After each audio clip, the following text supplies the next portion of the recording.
Good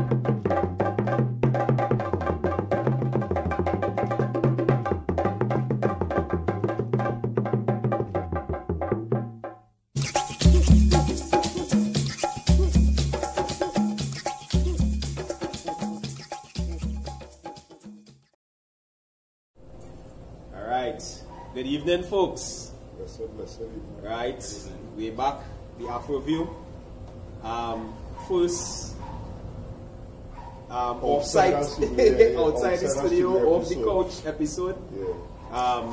We're here with Makemba, owner of Studio 66. Andrew will give you a little background about him, and then we'll hear from the man himself. Well, I would just call the whole name Makemba Kunle as I know him. Right. I've known Makemba a long time. You know, and I will let Makemba go tell us who is Brother Makemba. Okay. I have been involved with Studio 66. Well, I was a founder of Studio 66. Some 20 odd years ago. We founded this coming out of the Black Power movement. Some of my friends and some of my comrades from the movement, most especially Babu Kitima. We were both involved in an institution called Caribbean Arts Community, which was a very important institution at the time, and it was an institution that came out of the Black Power movement, out of India. And where in the early days, in the first place, the Black Power movement spawned a lot of creativity, artistry, and people wanting to go into business, people making sandals, belts, bags, all sorts of things, and a lot of art. A lot of things were happening in the music too. And from the 70s and the 80s, a lot of underground music and thing was also taking place and so on. And we've been involved in that, in the cultural movement, in the social and political movement. When it came to the 90s, after I had left the Caribbean Arts Community, and Babu also, although we were no longer involved in the movement as operatives, we still both held the same philosophies, right, wanting to make change. Right. And I've been involved in arts, talked to Babu and other members of my family too, and friends, and we decided to form something here that might be able to push the art forward, and to help also with the training of youths around and so on. Also to agitate for change. But we still were interested in fighting injustice and so on, raising the level of black consciousness and identity. And we thought we were in a good position to do that because we had a lot of leadership and management experience, which we put into practice here. And over the years, we did a lot. We've been able to assist in the development of quite a few artists from the area here. Off the top of my head, I could mention Nigel Paris, Fitzroy Hoyt, Sean Peters, Sherlan Peters, some who have made it, as they say, biggity dance, and others who you might not hear about, but who have learned a lot and developed a lot from the experience here.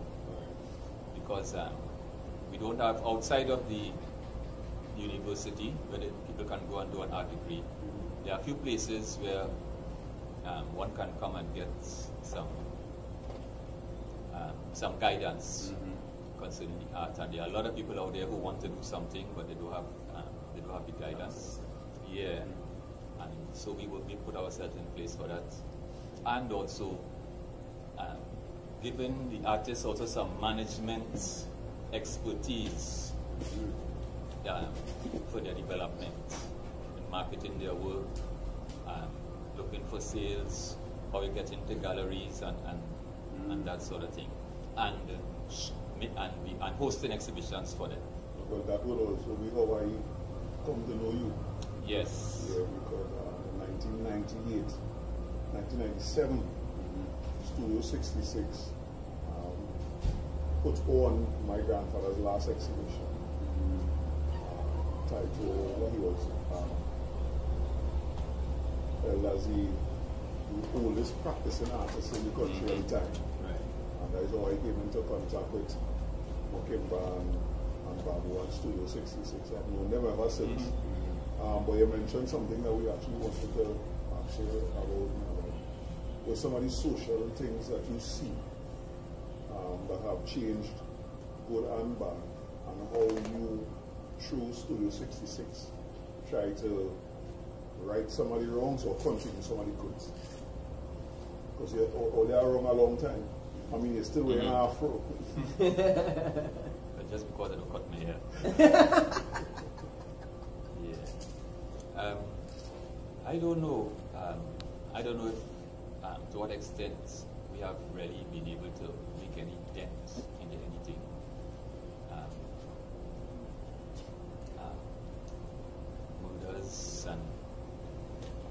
Murders continue to take place among the youths, killing one another.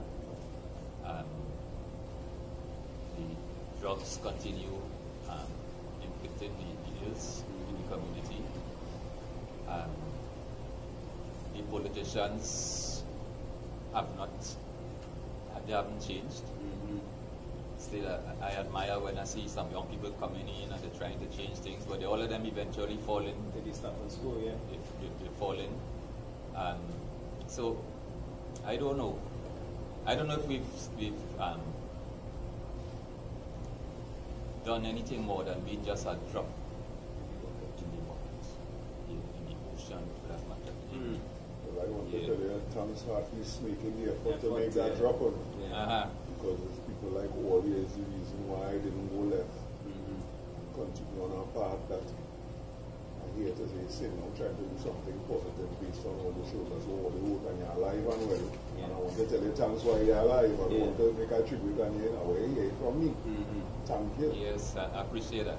Because in this space that is Studio 66, I was telling you before we start, I see full concerts inside of here. Yes. Full concert. You have any intention on bringing back those type of? Well, actually, I'm handing over, or say we are handing over the reins to a younger set. Nice. So you have some legacy. Yes. That's important. My daughter Nandi is one. Daughter Dan is another one, and we have Ogunwumi and Nika and others. So only women are calling. Yes. That's a good sign. Yes. They're keen on it. Right. They already taken over directorship. We've already retired and handed it over. We just have to have a formal ceremonial handing over. And they're keen and they will take it from there. Right. But that's one of the things one of the topics we were keen on discussing with you tonight with regards to your position as an elder in the community. Not just the art community, but in the black community. Because one of the issues both Andrea and myself have found is that we really don't have much elders that we could go to find out information about things like the Black Power movement and these 1970 riots. I tried Googling it the other day. I get a little on YouTube. But to be honest, I wasn't satisfied with that. So Andres kind of the man I go to for that information. So Andres said, well, let me go and sit down and talk to Makemba because Makemba had the information.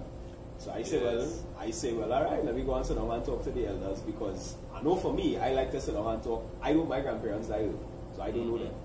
But I met my wife, grandmother, we sit down and we talk about Tobago and all them things. And I like to sit down and absorb, right? Because as the last episode we was talking about things like medication, medicine. I have a friend, well, both of us have a mutual friend who's cut his father hair. And he started showing me little bush in the yard, little plants so that you can use for prostate and, you know, and I say, but that is good information because for me, I really don't deal with tablets. I hate tablets. And if I could drink bush every day, so be it. You know, and that is something that I would like to pass on to my children as well. Because Big Pharma, they run in the world, they gave me virus and then want to bring medication for me to take. You know, call it conspiracy, but the reality is, that's what it is. You can't have a sickness without a cure, right? So I mean, you know, you're in the business long. What would you say to a young and upcoming person, probably in the arts, who is looking for, you know, inspiration or guidance in terms of the craft, where they could go, who are the people they could talk to in the industry? I mean, I grew up in front of Anthony Timothy, right? That is my neighbor. Oh. You understand? So I know him from since I small, like small man. Also a good entrepreneur too. Correct. You understand with the African sea coconut and all them things. So somebody who is looking up or looking to that direction, because we also have another problem in the African community where we don't see the value in things like this, right? We don't see it as a way to make money. We don't see it as a means to end, right? But we interview somebody, how much ever years ago on to interview, the little Indian girl. She's was a up-and-coming artist at the point in time. Now she's not, to me she's no longer up-and-coming Daniel Guru. I mean, her work is fantastic. I don't use words like that, so, but she work real and she knows but turn it into a business. Yeah. And this is what we're trying to show young African people. So that is basically reaction, like what advice you would give to young artists. They want to do the art, you know, they draw the thing, or they want to express themselves. How do you encourage them in going forward? First, I never looked at my art as a business. Okay. It's from the time I joined the movement, my art was to help to build consciousness. Right. If I have to draw a fist on a wall to remind people, you do a lot of what do you call that again when you do a thing on wall? Graffiti. Graffiti. Making posters that say something. The paintings used to be paintings of heroes, black heroes, both African and Indian, to remind people who we are and what we could do. Because things that you wouldn't see, you ain't reading nothing about Marcus Garvey in history books. So seeing a photograph of him, you have an idea, you might want to find out more, and so on. So that was my thing. And it continues to be. I cannot change at this time. So as far as the business is concerned, somebody else will have to be telling them that, because I can't see myself as having as being a successful businessman. Okay. Sometimes I give away my pieces, and for years I haven't been shown in any gallery. Right. And so by choice. By choice. Okay. No, by mutual choice. Okay.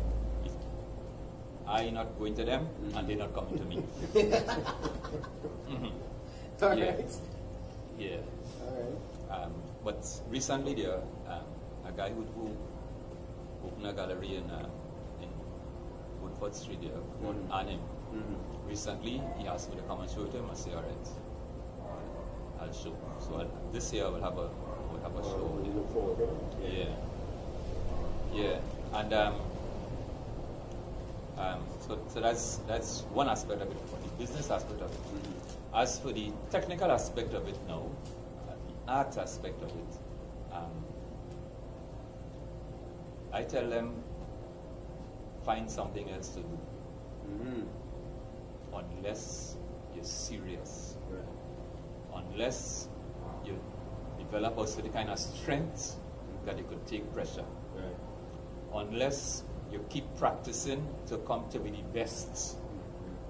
Because you have, every day you see another artist coming out with something. Right.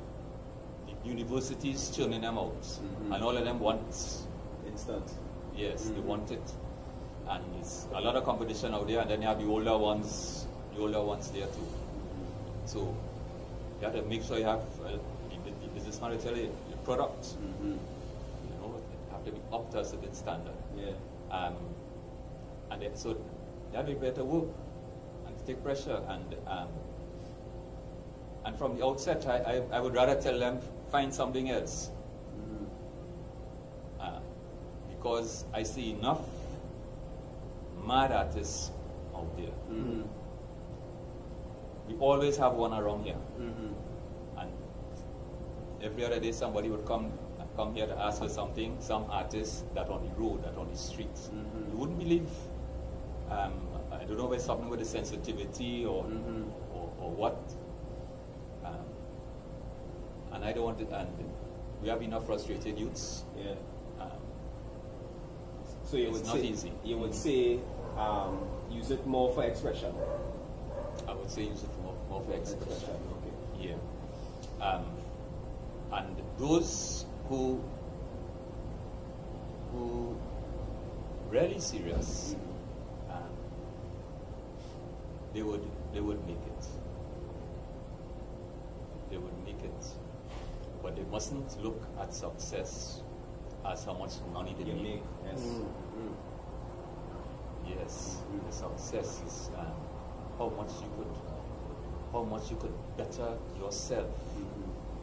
You know that you're producing something for your culture, for your people, that would last, that would inspire. You know these sort of things. Yeah. And sometimes when I talk like that, it's something airy fairy. But that's how I It think. didn't sound so to me. You don't find it also at all. You know, and I think in our community, that is why you see so much we have so much of this from to employees and that kind of thing now, because we're not being told love it, focus on it, Yes. feel it. You understand? We're being pushed to just go and work and you never settle and you're never comfortable. You always have this kind of, but when I don't know, you hear anything from me that makes sense. That make plenty sense. Yeah. You know, tell us your inspiration come from where? Who or where? I was a teacher 20 years old. I just left school. I left school a couple of years before. I was in St. Mary's College. One of some years of my worst experiences. I left St. Mary's College a real idiot. And a real idiot, smoking weed by the corner, starting to learn how to drink rum, climbing, looking for a woman, not taking on nothing except salary and so on. And but I started reading anyhow. Right. And one day, Nelson Street Boys I was teaching, and somebody running the school and said the Black Power coming down the road, and throw the whole school into consternation. And I myself went out, followed by other children and so on. Don't know who else was behind me. And by the time I reached the cathedral, it was the Black Power demonstrations, February 26th, 1970, in the cathedral. And I squeezed through the crowd, went into the cathedral. Most of the people were young and black. And we started to hear some of the speakers, young fellas like myself. One of them, I grew up with in Tanapuna, was a little older than me. He was called Dave Dabo. Yeah, later changed to Kafra Kambon. I know the man good. And he's talking about things that are going on in the world, in the country, talking real articulate. And then you hear people like Clive Nunes, and another one called Carl Blackwood. He was from Jamaica, and Makanda Daga. And I couldn't believe that these people looking normal, young people, and the things they're interested in, and concerned about, and passionate about, and articulate about, it blew my mind. And that was the one event that changed me. I decided after that I need to change myself. And I work at it. The same year, I'm getting into Master Teachers College by a flukes. And I get in there.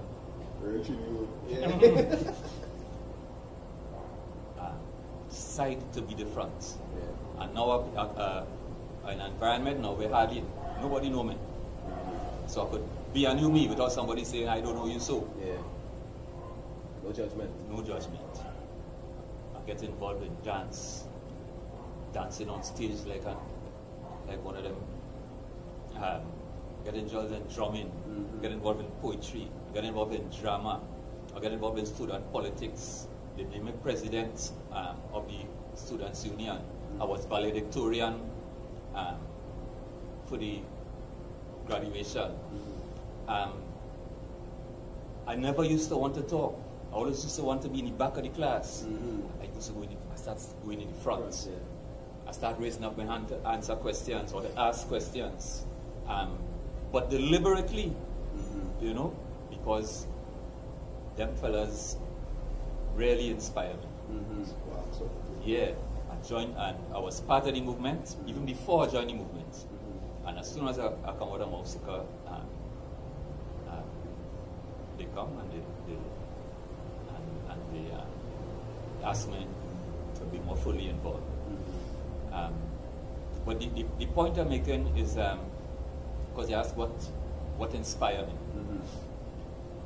Since then, I don't need nothing else to inspire me. As far as I'm concerned, I have to inspire people. There are no day I could wake up uninspired. I might wake up tired and so on. But Before we close off, just all the years of experience in the different fields and things, based on what we see going on in the country, just throw out the advice to the young people that might be listening. You mentioned the jobs, just give me some kind of advice. Young people get enough advice already. I don't want to be the next one. I can't think of anything new. I can't think of anything new to say to young people. Because it's been said and been said since. Yes. I can't think of anything new. My father will say something similar. That's right. I'm not dejected by that at all. I understand. I don't blame you. But that's one of the things we try to do with the Afro View, because I am now 39, I'll be 40 this year. And Jay's a little ahead of me. But we see the need for it, right? We see the need to inspire young ones, especially the young black youths, because a lot of them, they want information, but they don't know who to go to, and they go into the wrong people. You know what I mean? Because again, some of the elders might see them as a particular way, and they might say, hey, like long time, they will say, hey, Karen, I find you going left. Come, let me talk to you, right? And those are some of the things that Andrew and myself doing, because we have young ones amongst us who we see and we want to talk to, and we pull them square. We say, hey, what's going on? I find you moving a little thing, and I find that we could do a little better. You know, so I can't vex with you there at all. But we willing to take up that mantle. And that is one of the things that make me feel inspired when I see people like you, Kestan, I appreciate what you're doing, and would prepare to support you in any way, in any projects. Because we will need some. When I say contacts, it have people that we would want to get to sit down and talk to, who hold in information, you know, because we know how long time is not ours. Yes, you understand? And the more, every day that passes, less time we have to get to these people and try to get them to say certain things to inspire, because you would be surprised. Somebody will look at this video here, because I mean, we now start, we're on this is episode 6. And the kind of feedback we're getting from people who we're not even thinking and listening to what we say. People who reaching out to us and saying, hey, we pay attention, boy, we like the video, they could do this, they could do that, and whatever, you know. So, I mean, we have a lot of big aspirations in terms of where we want to go with it and thing, but ultimately, we can't do it alone, and we really appreciate the fact that you give us the opportunity to come and sit down with you in this environment, because I sitting down inside of here, partner, and I feeling like I can't believe this was on the next street from my room all these years. Shucks. I want to bring my children over here to play with small man, because just them being around it, not necessarily for them to come and look at nothing and take no book and read nothing, but just the environment sometimes is cause catalyst, as you say. You know, so I want to, you know, congratulate you. Ask that you continue doing what you're doing in whatever small way you might be doing it, even though you say you remove. Because ultimately I am a motivator. That is Act Andre. Every morning I used to send out a quote to try to keep people life rough. You know, and especially now in this pandemic, you know, you don't know what people are really going through. People not talking. They need outlets. You know, so it's important that we continue to inspire. That is one of the points I wanted to make, and I want us to continue to make, right? We are sleeping a lot. One of the things I see, because I am one of the people that are sleeping a lot. One of the things I see from talking to some young people, well, we think they should know, but they don't. Part of that is tied into what you're just saying. Remember when we was younger, I mean, I was 41 years old. So that was 20-something years ago. That's not long. But at a certain part of Barataria, I walking through and I making a certain kind of noise and getting on a certain kind of way, and a certain word slip out my mouth. Somebody go look outside and boy, use my hands, son. You doing cussing in the road, so. And wherever I did forget, I remember one time. Good day, yes. So part of that blame is, for lack of a better way to put it, because you know some people don't like to hear the term blame. But I don't know any other way to put it. One of the things I realize is, as I'm talking to more younger people who age, is they really don't know because they're not exposed. I say to them, you know why? Because we are too much outdoors now, and not enough elders. So thank you for giving us this out of your time to come and sit down with you. Thank you for telling us you appreciate what we're doing. That means a lot. And thank you for saying to us, wherever way you could assist us, that means plenty. That means plenty. Right? So we want to wrap up. You know, we want one of the critiques or the advice that we get is that at the end of the show we should try to the viewers give a solution to the problem. So I mean, me coming and saying now to talk to you here and sitting down with Andre, the topic being the elders and the gap, bridging the gap between us and them. I think as the younger ones we need to start back seeking out information. And for those who have the information, I really hope that through this you all will start to give a little more, because the community that needs to build back in the community. We can't keep looking away. We can't keep looking the next way, and we see that ISC culture. I don't agree with that at all.